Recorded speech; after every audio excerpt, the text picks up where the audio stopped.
One two three. Good morning दोस्तों, क्या हाल चाल, कैसे हैं? अस्सलाम वालेकुम, जय श्री राम, सत श्री अकाल। बीती रात सारी मेरी मैं कदे में, बीती रात सारी मेरी मैं कदे में, खुदा याद आया सवेरे सवेरे। जो कहता था संभलना संभलना, जो कहता था संभलना संभलना, वो खुद ही लड़खड़ाया सवेरे सवेरे। तो दोस्तों, क्या आज हम क्या करने वाले हैं? तो आज हम सब लोग रेक्टिफिकेशन ऑफ एरर करने वाले हैं। रेक्टिफिकेशन ऑफ एरर मतलब क्या? जो रात को गलतियां हो चुकी हैं, जो साल भर गलतियां हो चुकी हैं, क्यों ना उन्हें ठीक करा जाए, इसके बारे में रेक्टिफिकेशन ऑफ एरर होता है।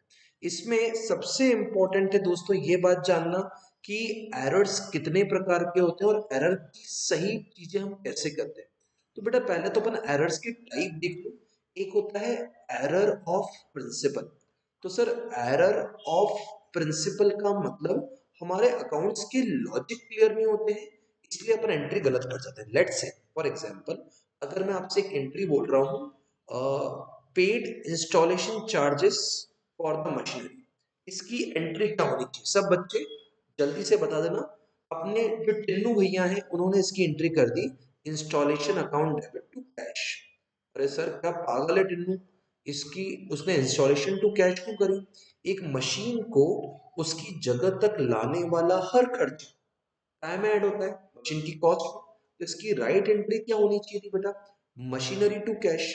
तो भैया अपने टिन्नू भैया के लॉजिक क्लियर नहीं है कि भाई एक्सपेंसेस एसेट में क्या होते हैं? Add.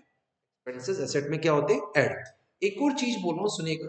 Salary paid to Mohan ₹5,000। अपने टन्नू भैया ने बोला ये लो सर, अभी एंट्री कर देते हैं। मोहन को पैसे दिए हैं, तो एंट्री हो जाएगी Mohan account debit to cash. क्या सही है? सब बच्चे बताओ सही की। अगेन टन्नू भैया रहोगे। क्या सैलरी है? सर, सैलरी में पर्सनल अकाउंट नहीं आता है, तो यहाँ पे एंट्री हो जाएगी बेटा salary account debit to cash. Salary account debit to cash. तो ये होता है एरर्स ऑफ प्रिंसिपल। हमारे सर ने LIC प्रीमियम भरा, लाइफ इंश्योरेंस का प्रीमियम भरा, इसकी एंट्री बोल दो सब लोग फटाफट। तो अपने टिन्नू भैया ने बोला सर इंश्योरेंस का पैसा भराना, अभी लिख देता हूँ, life insurance account debit to cash. बोलो सही करा टिन्नू ने, गलत करा? सब अपन सब मिलकर टिन्नू को मारेंगे। टिन्नू को मारना इसलिए जरूरी है कि life insurance premium to cash नहीं होना चाहिए था, होना चाहिए था ड्रॉइंग्स टू कैश, क्योंकि ये प्रोप्राइटर का पर्सनल खर्चा है। तो सर ये सब गलतियां टिन्नू भैया से क्यों हो रही है? क्योंकि उनको अकाउंटिंग के कॉन्सेप्ट्स, अकाउंटिंग की प्रिंसिपल्स क्लियर नहीं है। Getting it? तो इसको बोलते हैं बेटा एरर ऑफ प्रिंसिपल, जब आपको अकाउंटिंग के एक्चुअल प्रिंसिपल्स क्लियर नहीं होते। सर ठीक है। सेकंड एरर होता है बेटा error of omission. Error of omission. Omission का मतलब क्या? एंट्री करना ही भूल गए। अब कभी कभी आप भी पापा की शॉप पे बैठते हो, मोबाइल चलाते रहते हो, कस्टमर माल ले गया, आपने एंट्री नहीं करी, बिल नहीं बनाया। जब बिल बनाया तो बुक में लिखा ही नहीं। अब रात को बाबा परेशान होते हैं कि माल कहाँ गया, पैसा कहाँ गया। तो जब आप पूरी एंट्री नहीं करते हो, उसको बोलते हैं कंप्लीट ओमिशन। जब आप पूरी एंट्री नहीं करते हैं तो उसको बोलते हैं कंप्लीट ओमिशन। और जब आप आधी एंट्री नहीं करते, मतलब एक तरफ का डेबिट तो कर देते हो बट क्रेडिट नहीं करते, जैसे सोल्ड गुड्स टू राम, तो आपने सेल्स में तो लिख दिया टू सेल्स, हो गई, लेकिन राम के खाते में लिखा ही नहीं। Getting it? सेल्स बुक में हमने लिख दिया कि माल बेचा, तो इसको बोलते हैं पार्शियल ओमिशन। क्या बोलते हैं बेटा? Partial omission. सर एक बात और है कि अगर ऐसी गलती हो जाए तो अपने ट्रायल बैलेंस में पता नहीं चलेगा, वो टैली हो जाएगा। क्यों? क्योंकि डेबिट और क्रेडिट इक्वल हो गए, तो इसमें ट्रायल बैलेंस विल टैली।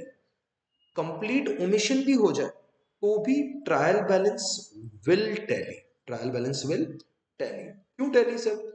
आपने एंट्री करी नहीं तो डेबिट भी नहीं हुआ, क्रेडिट भी नहीं हुआ।